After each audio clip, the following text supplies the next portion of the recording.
pamilya ko na laging suportado. Always. Kahit anong gusto ko, lagi silang support.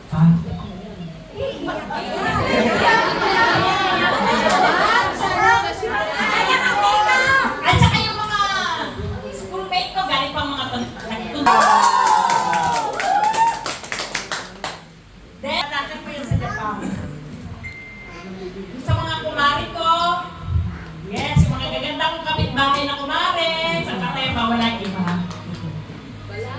Yung inaanak ko, salamat kami kay Pastora Pinsang Tundurin sa may Parola lang siya. Nandun yung kapilya nila sa Parola. Sino ba ba? Yan, si Ate Birdie. Wala nang malilit yung mga anak ko. Diyan ko sila iniiwan.